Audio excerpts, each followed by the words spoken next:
Before we dive in, I need you to know this is a true story, and not just any true story. This one's going to leave you absolutely speechless. So if you enjoy content like this, hit that like button. You have no idea how much it means. And if you're new here, you're already missing out. Subscribe so you never miss what's coming next. Here's what went down. On August 21st, 2007, a brutal home invasion ripped through a house in rural Virginia. 4 people were killed that night, and only 1 walked away. The story starts with Beth Walker, a waitress, just getting through another shift, when her coworker Ally walks in holding a flyer for a beach getaway. She thinks it'd be the perfect anniversary trip for Beth and her husband Pete. But one look at Beth's face, and you already know something's wrong. We learn she was a beauty queen once upon a time. She opens up to Ally, admits that Pete has changed. She's changed too. He came back from Afghanistan different, always buried in work, emotionally somewhere else. Ally leans in and asks the question nobody wants to hear. You think he's cheating? Beth shuts it down fast. Pete would never. So Ally changes the subject, asks if Beth can feel the baby yet. And for just a moment, Beth's eyes light up. She'd been trying to get pregnant for years, and it was finally happening. She heads out to her doctor's appointment, then carrying the one good thing left in her world.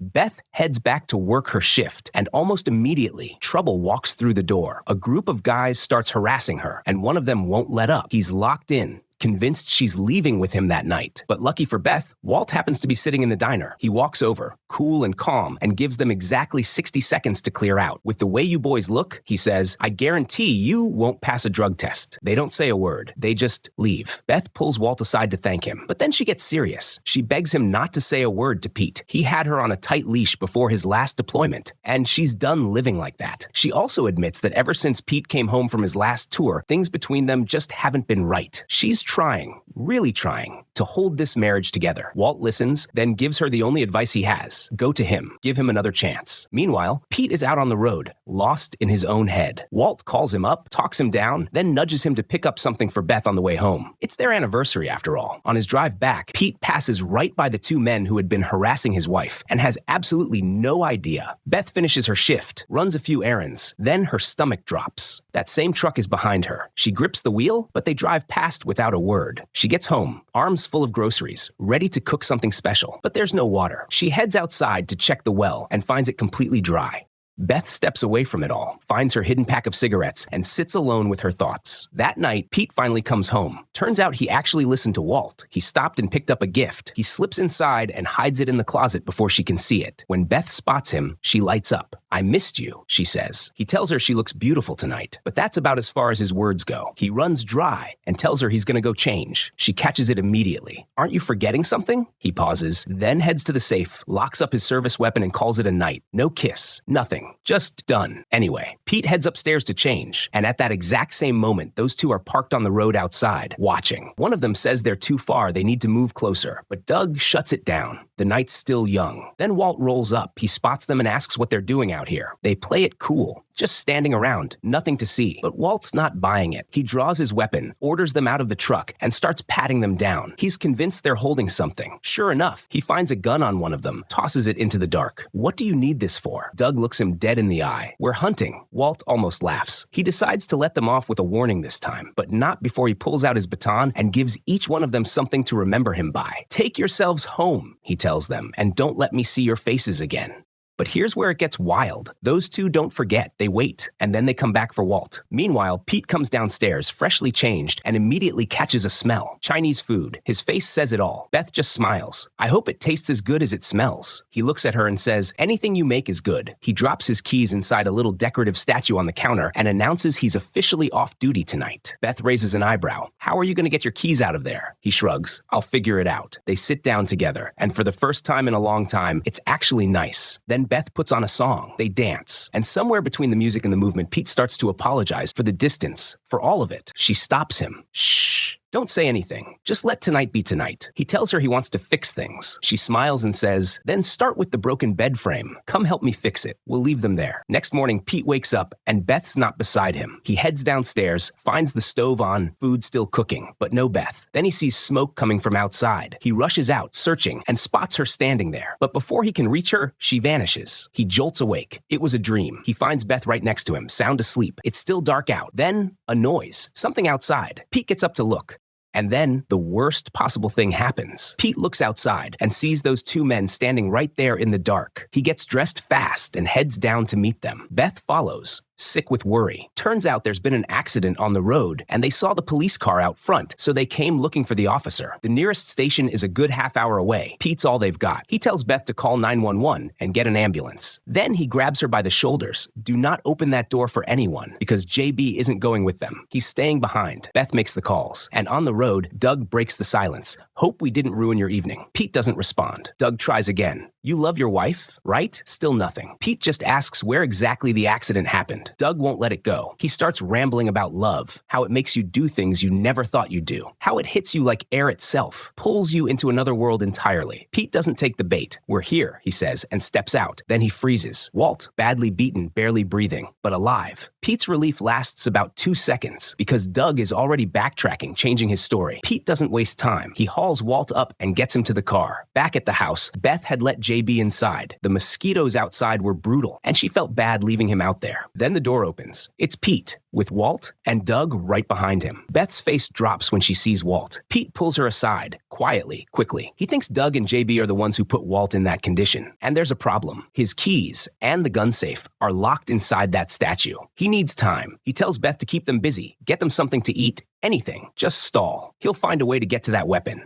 Upstairs, JB is going off on Doug. He's furious. He says he was that close to finishing Walt off, but the second cop showed up breathing and ruined everything. Doug snaps at him. Shut up. Let me think. Then comes the next problem. JB lost his gun back at the scene, dropped it while moving the officer. Before they can finish arguing, Pete walks in. He plays it casual, tells them they're free to leave whenever they want. Doug shakes his head. Nah. We'll stick around till the police get here. Beth jumps in fast. Then come sit. Eat something while you wait. Doug asks if he can wash up first. He heads to the bathroom, but the water's still out. He wipes his hands on a towel, slips out, and sneaks straight to Walt. He was about to finish him off right there, but then he hears footsteps. He bolts. Turns out his gun had landed right next to Walt. He just couldn't reach it in time. Downstairs, Pete still hasn't been able to get to his weapon. So when Beth sets the food on the table, he quietly grips a kitchen knife. He tries to make conversation. What do you guys do? What were you really doing on that road? They both start laughing. Then Doug looks at him and says it flat out. We came here to kill you. It explodes. Pete fights, but it's 2 against 1. He gets stabbed, and just like that, he's gone. Beth screams, grabs the knife and bolts. Doug, completely obsessed with her, runs after her. But here's the twist, my friend. The absolute gut punch. She's in on it. Beth and Doug, they've been together. She's been planning this. Pete, the husband she swore she loved, she set him up. We'll leave them to whatever devil they answer to and head back to check on the other devil downstairs.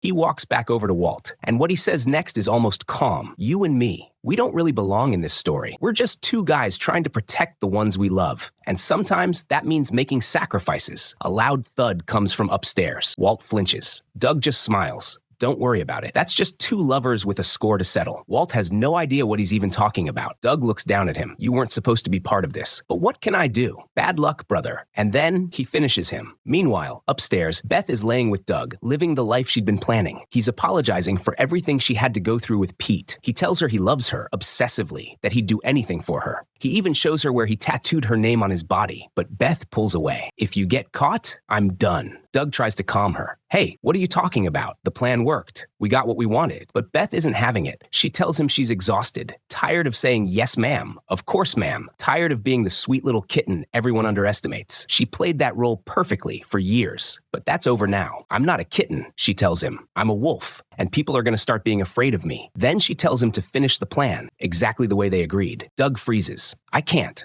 hurt you, but Beth insists. She has to look like a victim, so he does it. He hits her twice, hard, and after each one, he pulls her into his arms and whispers how sorry he is. That's when there's a knock at the door. It's Ally. Sweet, clueless Ally. JB opens up, the same JB she'd been completely losing her mind over earlier. He plays it smooth, tells her he's Pete's cousin. She hears the noise upstairs and he says they're just having a little party, but something feels off. I'm gonna head out, she says. He stops her. No. Your friend's coming right down. Hang on. Ally sticks her head up the stairs to say goodbye to Beth, and she's about to leave when JB follows her in. And then he sees it. Pete's body is gone.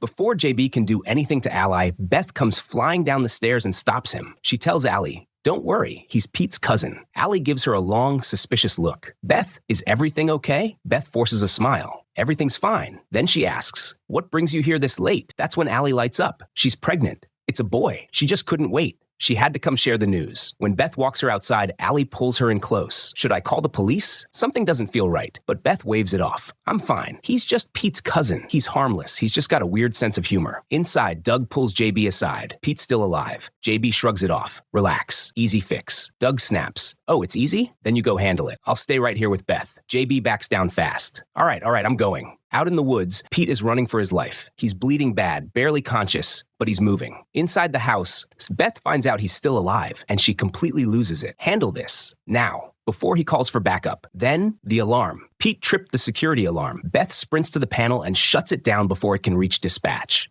Doug grins, but she shuts him up immediately. Not now. Get her body downstairs. Then she runs to Pete's gun safe, and her stomach drops. He took his weapon with him. She switches on the police radio, and there he is. Pete's voice, calling it in. Officer down. I've been hit. Walt is hit. Beth turns to Doug. He's in the squad car. They rush outside. Doug starts taunting him. Hey, Pete, your wife's in here with me. She looks beautiful tonight. Maybe you should come back for her. Then, a shot. JB gets hit. Pete grazes his ear. The other one dives for cover. JB goes ballistic, firing wildly into the dark, hitting nothing. He blasts the porch light, and now nobody can see anyone. Doug heads back inside, looking for Beth. Where does Pete keep his weapons? She tells him, locked in the closet. Pete has the only key. Doug has no time to break it open. He starts ripping through Pete's things and finds a stack of letters and a gift. He's confused. Why is he carrying his wife's letters around? Then it hits him. A man who keeps every single letter from his wife. That's a man who really loved her.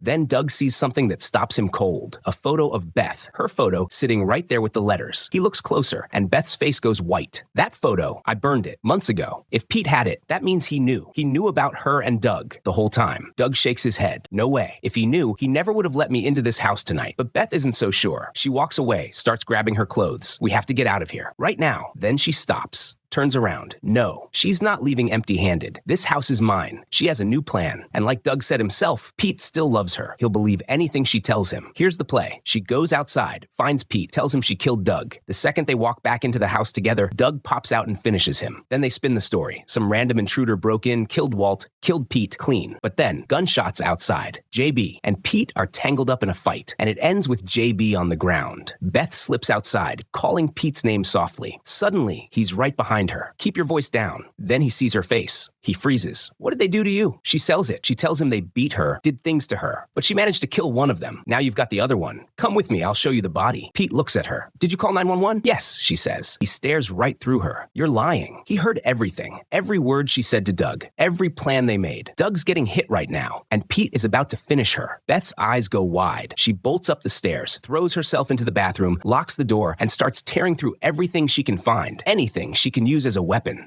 He tells her his gut started screaming the day he caught her burning that photo. He kept it, held onto it, just to find out exactly who she was standing next to in that picture. The second he kicks the door open, she sprays something straight into his eyes. He's blinded, stumbling. He grabs whatever's in front of him, a piece of the toilet base, and uses it to steady himself. Then he goes after her. She'd already grabbed a weapon and jumped into Doug's truck. The alarm goes off. He sprints after her. She slams the truck right into him, but it doesn't stop him. He's wearing a bulletproof vest. She's the one who takes the hit. She's dazed, head spinning, but she steps out of the truck, gun in hand. She looks at him. How long have you known? How does a man find out his wife is cheating and just keep going like nothing happened? He doesn't say a word. He just lets her talk. When she's finally done, he tells her, quietly, that yeah, he failed her. He's sorry. Sorry for everything that brought her to this moment. Believe that, brother. You're really something. I'm not going to comment on that one. I'll let you guys handle it in the comments. She tells him she's done. She's tired of living with him. She doesn't even want him anymore. Then she starts to back away and steps right off the edge, straight into the well. Pete lunges, grabs her, tries to pull her up, but Beth